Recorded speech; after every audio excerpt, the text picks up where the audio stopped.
Bom dia! Irei explicar o que são vícios de linguagem. Vícios de linguagem é todo o desvio das normas gramaticais, ou seja, são incorreções e defeitos no uso da língua falada ou escrita. Origina-se no desacaso ou no despreparo linguístico de quem se expressa. Existem 10 tipos de vícios de linguagem. Eles são barbarismo, solecismo, cacofato, ambiguidade, redundância, arcaísmo, neologismo, eco, hiato e colisão. E nós vamos explicar mais um pouquinho de cada um deles. Começando com barbarismo. Barbarismo é um nome que se dá aos erros de grafia, morfologia, semântica ou de pronúncia. Dentro do barbarismo existem mais 5 tipos. O primeiro tipo é a cacoepia, que é a má pronúncia de uma palavra, como por exemplo, companhia ao invés de companhia. O segundo tipo é a silabada, que é a troca de acentuação de uma palavra, como está no exemplo do slide, água de cocô ao invés de água de coco. A cacografia é a má grafia ou má flexão de uma palavra, como por exemplo, os que estão no slide, objetos com i de g, e o deixar sem o i, e cidadãos em vez de cidadãos. O deslize é o mau emprego de uma palavra, como mala leviana por mala leve, ou peixe com espinho por peixe com espinho.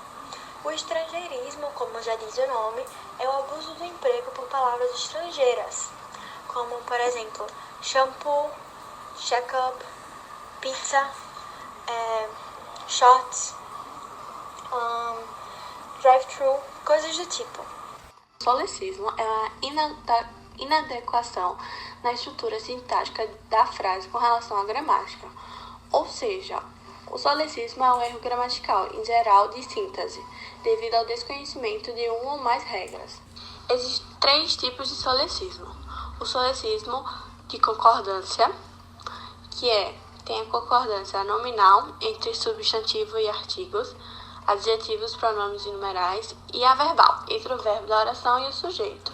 Como nessa tirinha, que fala que o deputado acha que é de boa, mas o correto seria os deputados acham que é de boa. Como, por exemplo, nessa tirinha, que fala sabe de algo que ele esteja precisando, sendo que é errado. O certo seria sabe de algo de que ele esteja precisando. O segundo tipo é o solecismo na regência, que dá seu nome de regência à relação de subordinação que ocorre entre o verbo e seus complementos. Existem regras relacionadas aos verbos, objeto direto e indireto, porém o solecismo ocorre, em maioria das vezes, nas preposições. O terceiro tipo de solecismo e último é na colocação pronominal. A colocação pronominal é o estudo da colocação dos pronomes oblíquos átonos em relação ao verbo. Então, os pronomes átonos podem ocupar 3 posições, antes do verbo, que é a próclise, no meio do verbo, que é a mesóclise, e depois do verbo, que é a ínclise.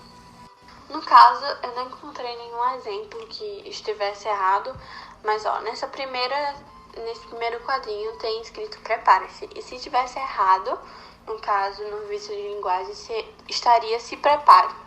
A cacofonia acontece quando uma sílaba ou palavra é unida a outra, formando expressões que são desagradáveis aos nossos ouvidos ou de maneira ambígua. Ambiguidade é quando a frase pode ter mais de um sentido ou significado, apresentando uma sensação de indecisão, imprecisão, incerteza, como na frase não sei se gosto do frio ou do calor, e entre outros exemplos.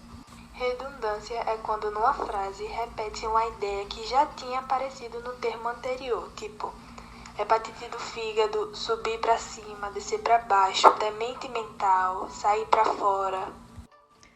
O arcaísmo é o emprego de palavras ou expressões antigas que deixaram de ser utilizadas. Como no primeiro quadrinho dessa tirinha, onde diz aonde vais tu, delinquente infante?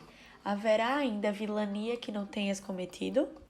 Já o neologismo é ao contrário. Ele é o emprego de novas palavras que não foram ainda incorporadas pelo nosso idioma. Como nesse quadrinho, onde é utilizado pratique o deboísmo. O eco é a ocorrência de frases com palavras de terminações iguais ou semelhantes, causando uma dissonância. como nesse quadrinho, onde diz: meu coração morre de paixão por vocêzão. A terminação ão muitas vezes gera uma dissonância. Hiato é quando ocorre uma sequência de vogais provocando a dissonância. Por exemplo, ou eu ou a outra pessoa ganhará o concurso. Hiato na colisão ocorre quando há repetição de consoantes iguais ou semelhantes, provocando também uma dissonância. Por exemplo, sua saia sujou.